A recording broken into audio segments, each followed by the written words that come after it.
ආදරණීය ධර්මනි කොළඹ සාන්ත පිළිතුර පිළිපදකාවේ අත්වන ශ්‍රේණියේ ඉතිහාස විෂය පාඩමට ඔබ සැම ආදරයෙන් පිළිගන්නවා. අද අපි කරන්නේ මාතෘකාව තමයි යුරෝපයේ පැරණි ශිෂ්ටාචාරය ගැන මාතෘකාව යටතේ වේග ශිෂ්ටාචාරය. එතන වේග ශිෂ්ටාචාරය ගැන කතා කරද්දී ග්‍රීසිය කියන්නේ ග්‍රීසිය කියන රටට අදාළයි. ඒතර ලෝකයේ අපි මුලින්ම ඒ නිසා මේ ග්‍රීසිය කියන තැන ස්ථානීය බලමු.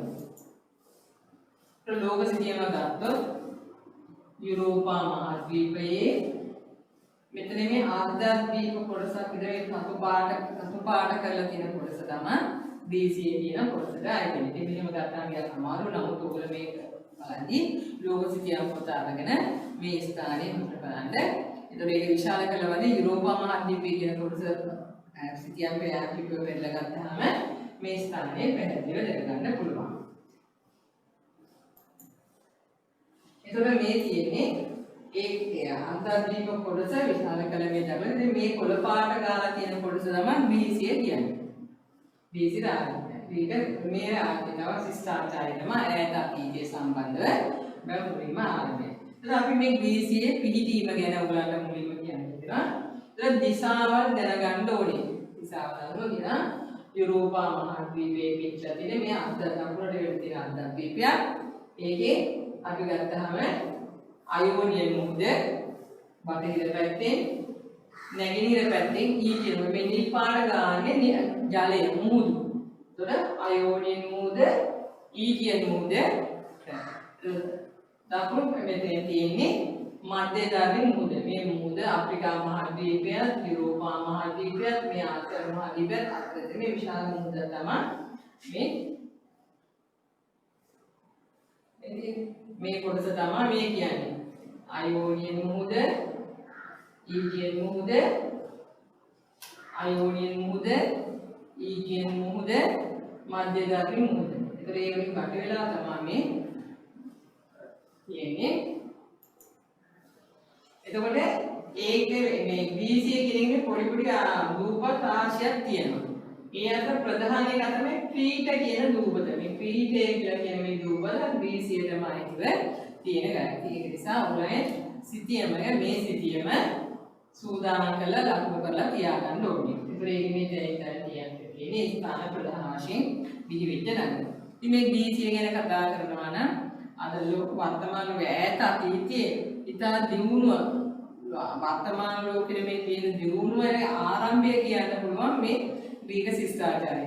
විද්‍යාඥයන් පිහිවීම, ආර්ථික දාර්ශනිකයන් පිහිවීම, නොයෙකුත් දේවල් සොයා ගැනීම සම්බන්ධ චේතන හැම අංශයකම ආරම්භයේ විදිහට මේ යුරෝපා මහද්වීපයේ මේ ග්‍රීසිය සිදුවෙච්ච දෙයක්.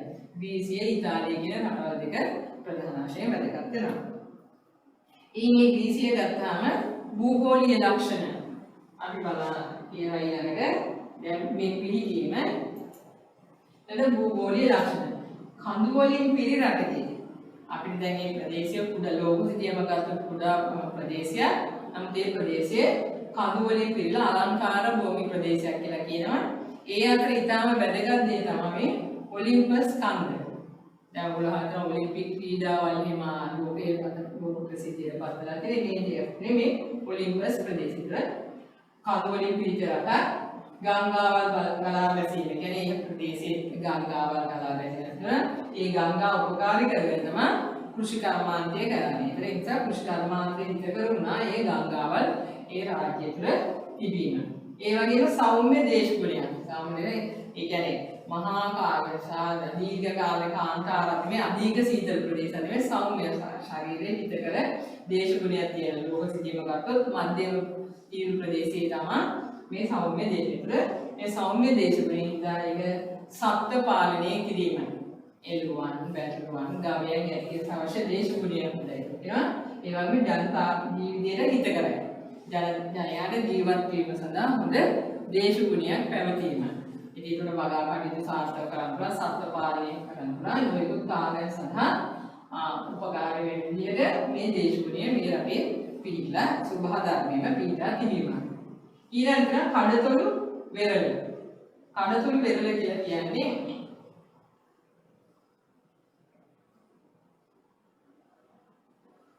මේ සිටින්නේ බලන්න මේ කොහොම නිකාම ගලාගෙන හැමතැනම කඩතොළු සහිත විදිහට තමයි මේ හැලගලිය විදිහට තමයි මේ භූමිය තියෙන්නේ. ඉතින් මේ කඩතොළු සහිත වෙරළ ප්‍රධාන වශයෙන් ප්‍රයෝජන දෙන දීවර කර්මාන්තයේ මසුන් බහුල පවසුන් ගෝවීම කෙරෙහි මේ වෙරළ ඉතාමත් යෝග්‍ය පරිසරය. ඒ වගේම බරායවල් පීඩීම විදේශීය නිවි පැමිණි අන්තර්බන්ධ ගමනාගමනයේ මේ බරායවල් පීඩීම විශේෂ වශයෙන් වැදගත් වෙනවා. එතකොට මේ ආකාරයෙන් අපි BCA ගත්තාම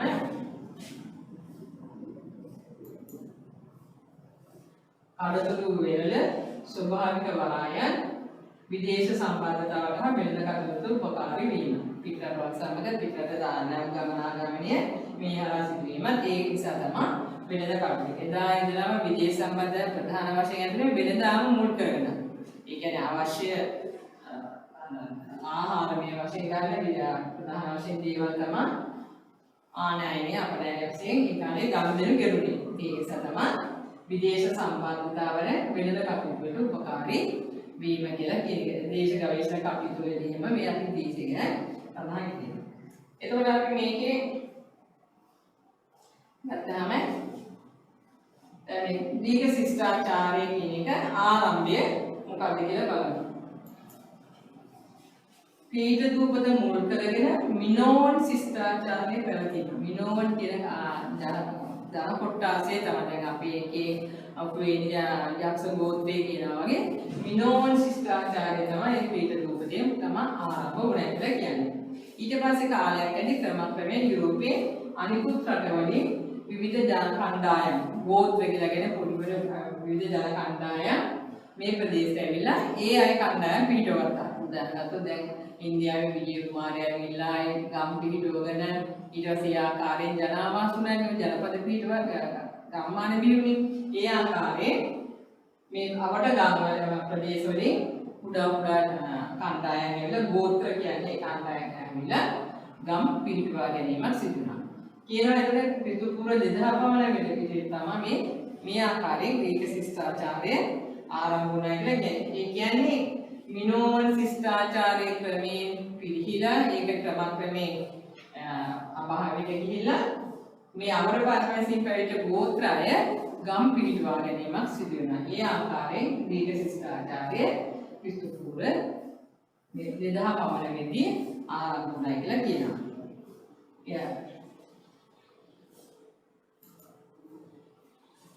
ඊට පස්සේ ක්‍රමයෙන් ඒ ගම් පස්සේ නගර බවට ක්‍රමක්‍රමයෙන් දියුණු වෙලා නගර බවට පත් වෙනවා. ඒ නගර මහා විශාල නගරනේ කුඩා ජන කණ්ඩායම් වලින් පදවන නගර කියලා හැදෙනවා.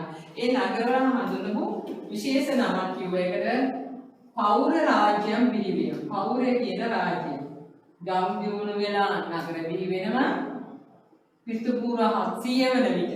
ඔයගලන්ට කාලෙක ගන්න ක්‍රිස්තු පූර්වගත ක්‍රමක්‍රමයෙන් එනම 2000 එනවා 1000 එනවා ඊට පස්සේ 700 600 500 ආකාරයේ වර්තමානයේ රේකට ක්‍රිස්තු පූර්ව 700 වන විට නගර රාජ්‍යයක් බිහි වෙනවා.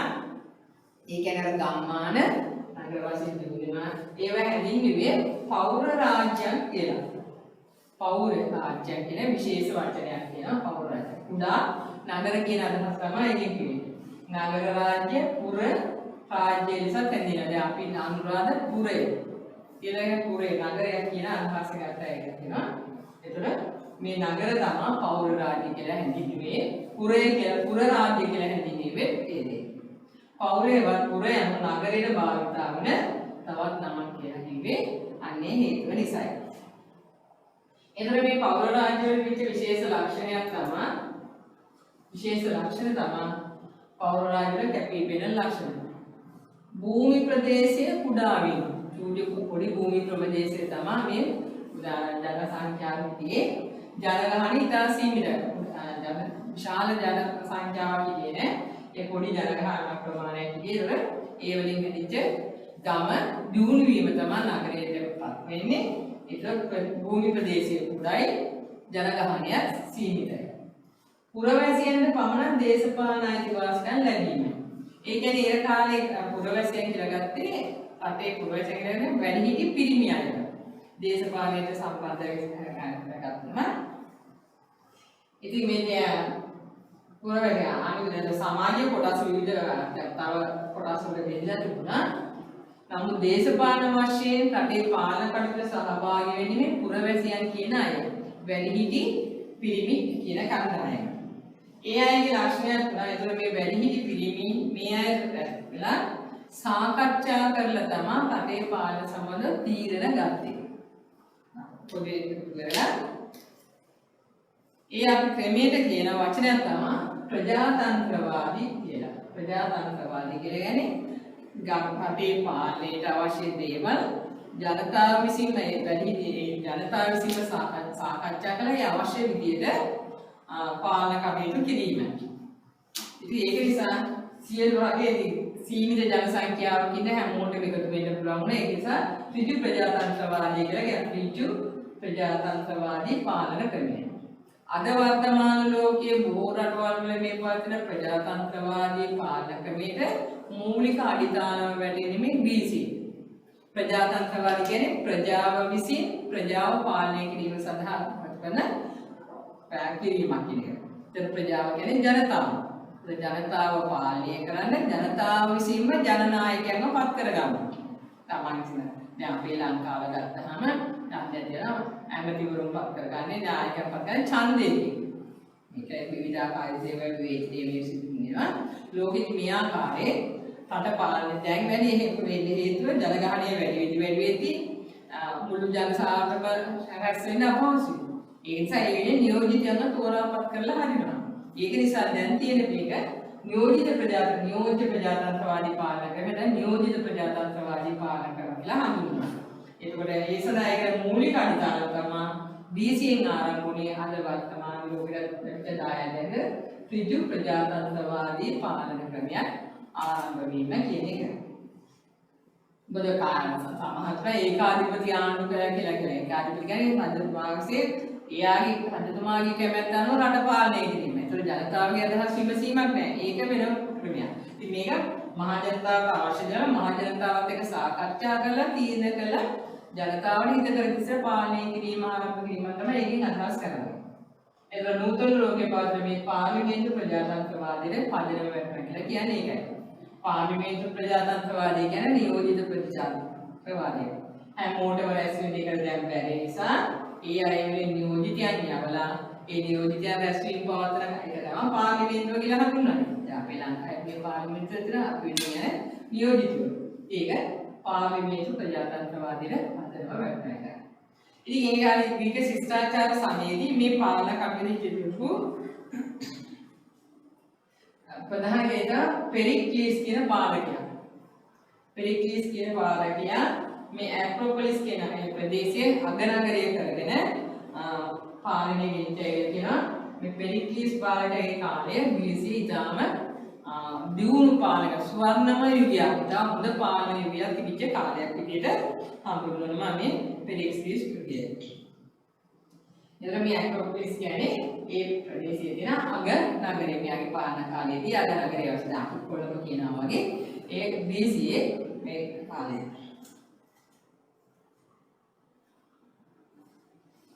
ඉතින් පසු කාලෙදී වෙන්නේ මේ දීර්ඝ රාජ්‍ය ක්‍රමක්‍රමයේ සමහර දුර්වල පාලකයන් ඉන්න අවස්ථාවේදී ඒකදී අවඩ රාජ්‍ය වලින් ප්‍රදේශය අල්ලා ගැනීම සඳහා ආක්‍රමණ කිරීමක් වෙනවා.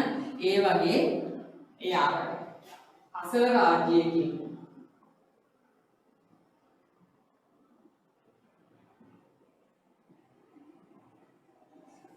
මැසිඩෝනියාව කියන්නේ ග්‍රීසියේ ආසාදයේ ඉන්ද්‍රෙන්දින රටකට. මැසිඩෝනියාවේ හිටපු රජ කෙනෙක් මේ ග්‍රීසිය ආක්‍රමණය කරනවා. ෆිලිප් කියන රජතුමා ආක්‍රමණය කරනවා. නමුත් ඒ ප්‍රදේශය සම්පූර්ණයෙන්ම යටත් කරගන්න බැරි වෙනවා ආක්‍රමණයේදී. එයාගේ මරණයත් ඊට පස්සේ එයාගේ පුතා තමයි මහා ඇලෙක්සැන්ඩර් ඉතිහාසයේ ප්‍රධාන රජ කෙනෙක් තමයි මේ ලෝක ඉතිහාසයේ මහා ඇලෙක්සැන්ඩර් රජතුමා. එයා පුතා විශාල රාජ්‍ය තමගේ අධිරාජ්‍ය පත්‍රපු රාජ කෙනෙක්. මැසිඩෝනියාව මේ ඇලෙක්සැන්ඩර් ආක්‍රමණය කළා මේ ග්‍රීසිය යටත් කරගෙන ඒ ප්‍රදේශය අල්ලා ගැනීමක් සිදු වෙනවා. ඒ ආකාරයෙන් ග්‍රීසිය ශිෂ්ටාචාරයේ ක්‍රමක්‍රමයේ ආරම්භ යාමක් සිදු වෙනවා කියන එකයි කියවෙන්නේ. තව මේකෙන් කියන දෙයක් තමයි දැන් ඔයගලන්ට පෞර රාජ්‍යයන් කීපයක් ගැන මේ තියෙන්නේ. දැන් මේ ග්‍රීසිය PG මේකේ අයෝනින් මුහුද කිව්වා, ඊජියන් මුහුද කිව්වා, මධ්‍යධාරී මුහුද, ක්‍රීට දුම්බද. සුළු ආසියාව කියලා කියන්නේ මේ ග්‍රීසියේ මෙහා පැත්තේ තියෙන මුහුද කළු මුහුද. ඒ කළු මුහුදේ යටින් තියෙන කොටස තමයි මේ සුළු ආසියාව කියලා හඳුනන. ඒකට තුර්කිය දැන් වර්තමානයේ තුර්කිය කියලා කියන්නේ ඒ ප්‍රදේශය. එතන මේ ග්‍රීස් රාජ්‍යයේ පෞර රාජ්‍යයන් නම් කරන විශේෂයෙන් මෙතන ඔලිම්පියා ඔලිම්පස් කන්දේම පීඩියත්‍රක ඔලිම්පස් ක්‍රීඩාව සම්බන්ධ වෙදී මේ ඔලිම්පියා අනිත් එක ඇතන්ස් ඊළඟ කොරින්ත් කියන්නේ මේ පෞර රාජ්‍යයෙන් පෙන්වන්න කරන්නේ ස්පාටා මැරතන් ක්‍රීඩාවෙම දිවීමේ තරගයක පැවැත්වෙන මේ මැරතන් ක්‍රීඩාවෙම ආරම්භක ස්ථානය. අනිත් එක තීබ්ස්. මේ තීබ්ස්, මැරතන්, ඇතන්ස්, ස්පාටා, ඔලිම්පියා, කොරින්ත් මේ ඔක්කොම පෞර රාජ්‍යයන් විදිහට නිසා මේ ක්‍රීඩ මේ රාජ්‍යයන් වල සිටියමද වීම ආර්ථිකය ගත්තාම ජන ජීවිතය මොන ආකාරයකද සකස් වෙන්නේ විශේෂයෙන් ගොවිතැන මොකටද ආර්ථිකයේ ප්‍රධාන කොටස් තුනක් ඇති කියනවා ගොවිතැනයි සත්ව පාලනයයි වෙළඳාමයි ගොවිතැන සත්ව පාලනය වෙළඳාම ගොවිතැන වශයෙන් තමයි තෙරුඟු වාග්ය වැනි ධාන්‍ය වර්ග කිරීම මිදි ඔලිව් ප්‍රධාන දැන් අපේ රටවල මේ වෙන භෝගවල මේක සෞම්‍ය දේශගුණය නිසා ඒ වල භෝග වර්ග ඒ රටවල වෙනයි. සත්ත්ව පාලනය වශයෙන් ගවයින්, එළුවන්, වැටළුවන් අතිගැනීම සිදු වෙනවා. වෙළඳාම සිදු වෙනවා. වෙළඳාම කියන එක සිදු වෙනවා ඉන්දියාව, චීනය, ලංකාව වැනි ආසියාතික රටවල් දෙක මේ වෙළඳ ගණනයේ වෙළඳ සම්බන්ධතා පැවැත්වුවා කලින් කිව්වා. විදේශීය සම්බන්ධතා පැවැත්වුවා කියලා වෙළඳාම එතන ප්‍රධාන වශයෙන් ඉන්දියාව, චීනය, ආසියාව, ලංකාව කියන ආසියාතික රටවල් දෙක තමයි වෙළඳ සම්බන්ධතා ප්‍රධාන වශයෙන් පැවැත්වෙන්නේ.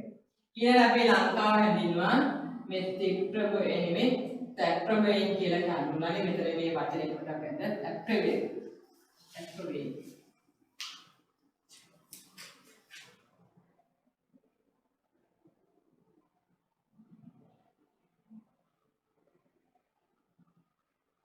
තැක්‍රබෙයින් කියලා කියන නමින් ලංකාව ඒ කාලේ ග්‍රීසියේ තමයි මුල්වට ලෝකසිතියම නිර්මාණය කරලා ඉන්නේ. කියන්නේ ඒ ලෝකසිතිය නිර්මාණය කිරීමේදී ඒකේ අපේ කුඩා රූපතක් වුණා අපේ ලංකාවත් ඇතුළත් වෙලා කියලා කියන්නේ. අපි දැන් ලංකාවේ හැටියට නෙමෙයි ගාමගෙඩියක් හැටියට වගේ ලංකාව ඇතුළත්. ඒ කියන්නේ ඒ ඈත අතීතයේ අපේ ලංකාව ලෝකෙද ප්‍රසිද්ධ ප්‍රසිද්ධියට පත් වුණා කියන එක. තත්ත්වෝන් කියන නමින් තමයි ලංකාවේ ඒ කාලේ හැදෙන්නේ. ඉතින් ඒ වගේම මේ රටේ නිෂ්පාදන සුවඳ විලවුන්, අලංකාර මැටි බලුන්, ලිනන් රෙදි, වයින් වැනි වෙළඳ භාණ්ඩ නිෂ්පාදනය වෙනවා කියලා කියන්නේ තමයි මේකේ තියෙන මේවා තමයි රටවල් අතර වෙළඳාම කිරීමේදී තියෙන්නේ.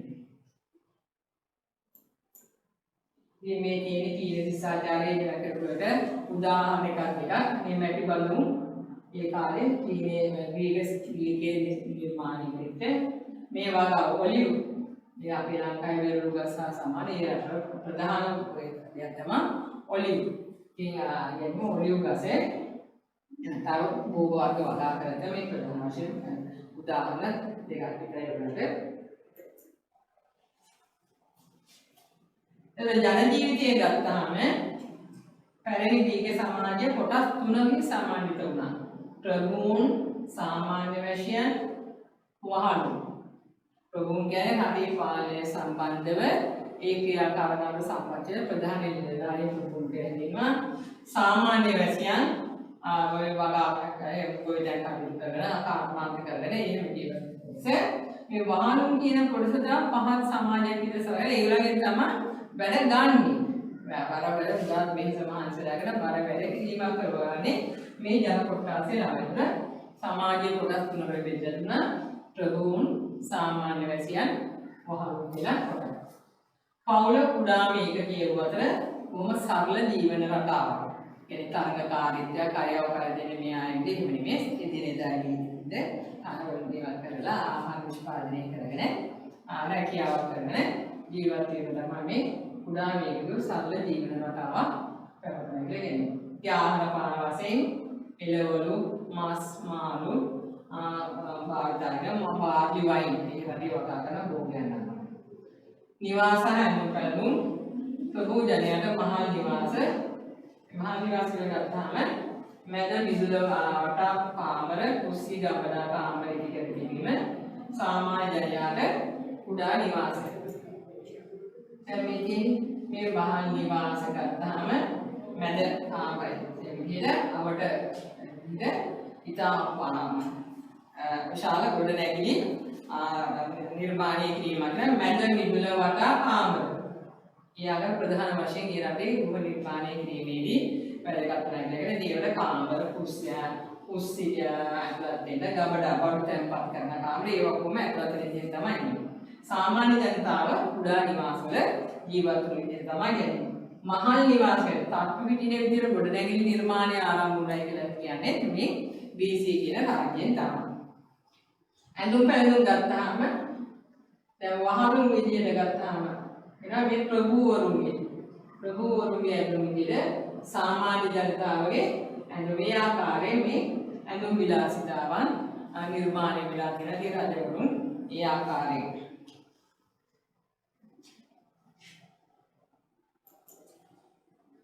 කලාකරුවෝ ගෘහ නිර්මාණ ශිල්පියන් ගොඩනැගිලි හිමින් නිවාස සාදා ගැනීමේදී ඒක භාවිතා කිරීම විශාල ගොඩනැගිලි හදුවා. ඉතින් අලංකාර දේවස්ථාන. එහෙත් එයා තමයි දෙවිවරු ඇදහිීම ප්‍රධාන වශයෙන් සිදු වුණා. දෙවිවරුන් ඇදහිීමේදී ප්‍රධාන දෙවි කෙනෙක් විදිහට ඒගොල්ලෝ සලකන දෙවි කෙනෙක් තමයි සියුස් දෙවියා. ඒ වගේම ඇතීනා දෙවියන්. එතකොට දේවස්ථාන උපමට්ටම් කළ කුණුගල් කිරිගරුඩ වර්ණවත් පිගම් ගඩොල් මේ දිය භාවිතා කළා. ඉතා අලංකාර දේවස්ථාන මේ BC නිර්මාණය එක ඒ අතර අදට දැන් හිටියගෙන නරකුලේ යන පාතිනන් දේව මැදුර. පාතිනන් දේව මැදුර කියන්නේ මේ පාතිනන් දේව මැදුර ඇතීනා දෙවඟන වෙන්නේ ගොඩනැගිල්ලකට මේ දැන් අනුකූල තමයි මේ කල්පනාවේ මේ තියෙන්නේ මේ පාතිනන් දේව මැදුර.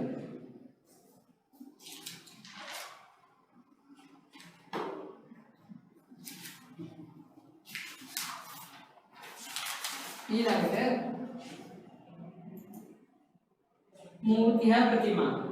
ඒ කියන්නේ රූප නිර්මාණය කිරීම ඒවා කැපීම හැමල ඒ ආකාරයෙන් නිර්මාණය කිරීම මූර්තිහා ප්‍රතිමා කියන්නේ අපේ ලංකාවේ අතර විශේෂ අන්තර්ගත පැතිරලා තියෙන පොළොන්නරු ප්‍රදේශවල බුදු පිළිම නිර්මාණය කිරීම ඔය සඳකඩ පහන් ඒ ආකාරයේ මිනිස් සිරුරේ ස්වභාවිකත්වය නිරූපණය වෙන ලෙස නිර්මාණය කරන විශේෂ ලක්ෂණයක්. කියන්නේ මනුෂ්‍යයා ඒකේ ශරීර ජීවමාන ආකාරයෙන්ම පෙන්වන්න කෙරෙනවා කියන එකයි ඒකෙන් කියන්නේ ස්වභාවිකත්වය නිරූපණය වෙන ආකාරය.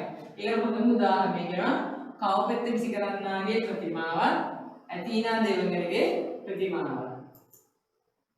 මේ නියමාකාර ශරීරයේ ඒ ආකාරයෙන්ම ක්‍රීඩාවේ යෙදලා තියෙන ආකාරයෙන්ම නිර්මාණය කිරීමේදී විශේෂ දක්ෂතාවයක් නිර්මාණකරුවන්ගේ තිබීම.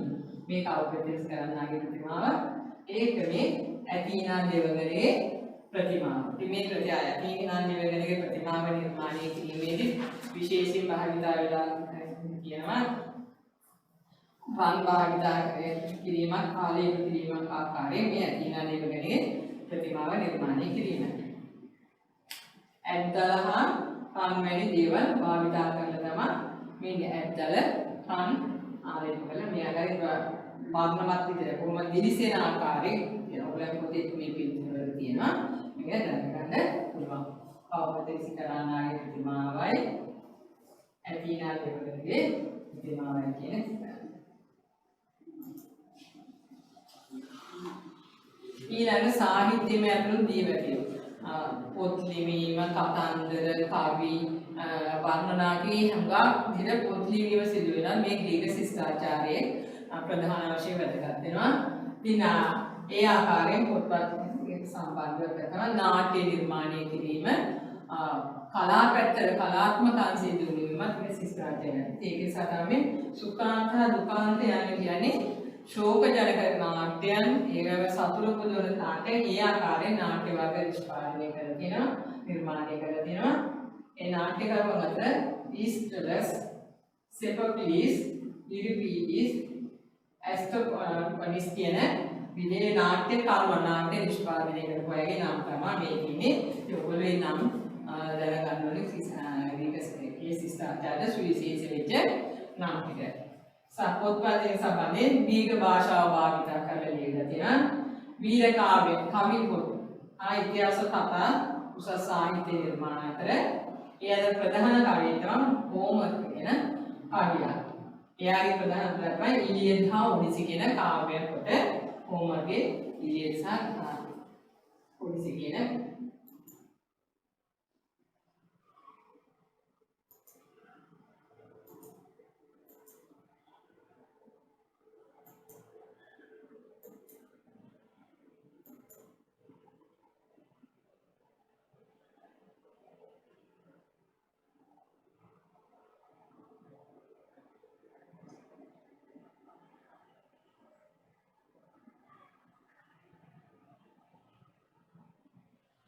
ගෘහ නිර්මාණ කතා කියුවා මේ දේවස්ථානයේදී කිරිකවල භාවිතා කිරීමේම විශේෂ වෙනවා.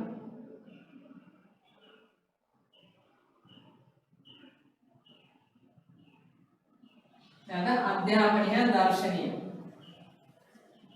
රැකියාවල් වේදිනිය විවිධ වෘත්තීන් වලදී තියෙනවා දාර්ශනිකයන්ගේ පොත්පත්වල යම් ඒවා විස්තරාත්මකව පැහැදිලි කිරීමේ කරන නැත්නම් දාර්ශනිකයන් කලාකරුවන් බිහි කිරීමට සමත්ව අධ්‍යාපන ආයතන දිනුනා. ඒ කියන්නේ අධ්‍යාපනයේ දියුණුව මතක් කරන ආරම්භක විදියට තමයි ග්‍රීසිය කියන්නේ. ප්ලේටෝගේ ඇකඩමි කියන අධ්‍යාපන ආයතන, ඇරිස්ටෝටල්ගේ ලයිසියම් කියන අධ්‍යාපන ආයතන ප්‍රධානම අධ්‍යාපන ආයතන දෙකක් විදියට සඳහන් කරනවා.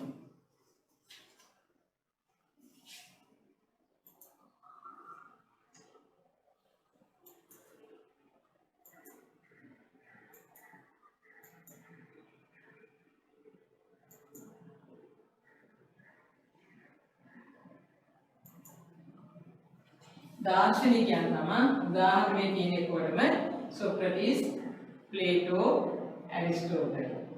වෛද්‍ය විද්‍යාවේ ප්‍රධාන වශයෙන් හිපොක්‍රටිස් කෙනෙක් වෛද්‍ය විද්‍යාවේ පියා විදියට හඳුන්වනවා. වෛද්‍ය විද්‍යාවේ දියුණුව වෛද්‍යවරු විදියට. උසස් ගණිතඥයෙක් හා විද්‍යාඥයෙකුට අනිත්කම ආකිමිඩිස් කියන මේ පෙන්නු කරන්නේ ග්‍රීසිය තුල බිහිවෙච්ච උගතුන් සම්බන්ධව උදාහරණ කිහිපයක් තමයි ඊළඟ කිව්වේ.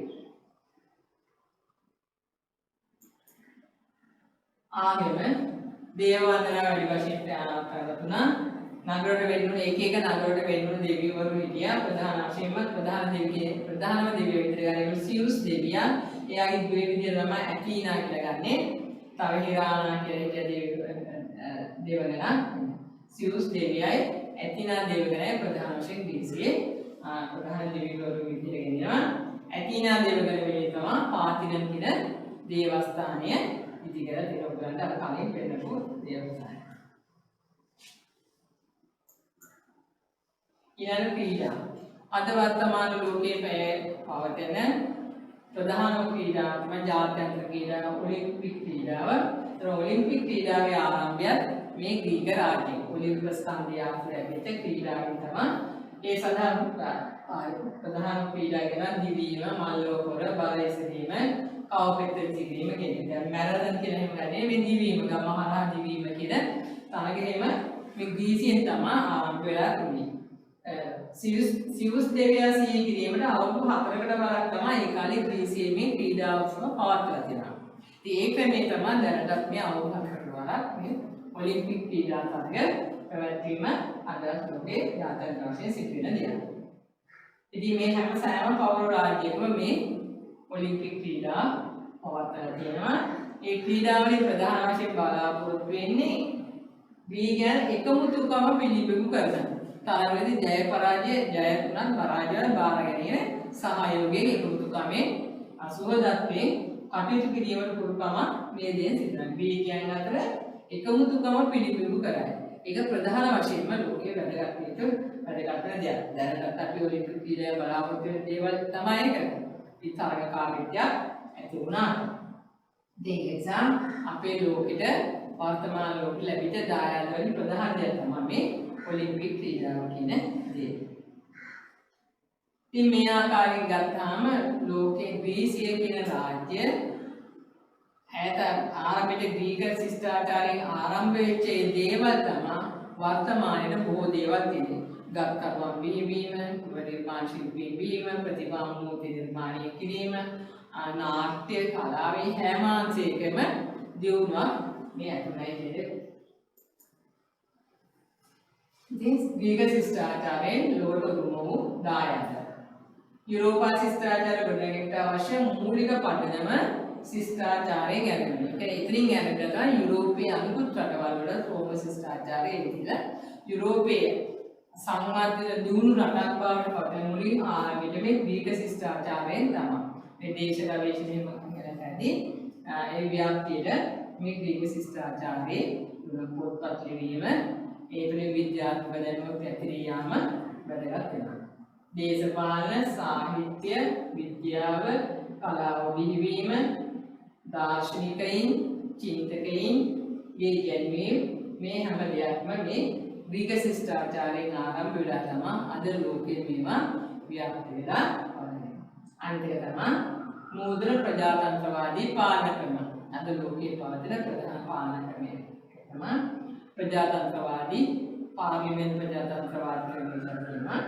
ප්‍රජාතන්ත්‍රවාදී පාලන ක්‍රමය ලෝකෙට ලැබිච්ච දායාද. අනිත් එක ඔලිම්පික් ක්‍රීඩාව. ඉතින් මේ ආකාරයෙන් වර්තමාන යුරෝපීය දියුණුවේ ග්‍රීසියෙන් යුරෝපයේ පුරා පැතිරුණා. යුරෝපයෙන් අද ලෝකයේ පුරාම පැතිරලා යන මේ දේවල් ග්‍රීසියෙන් ආරම්භ වෙච්ච දේවල්.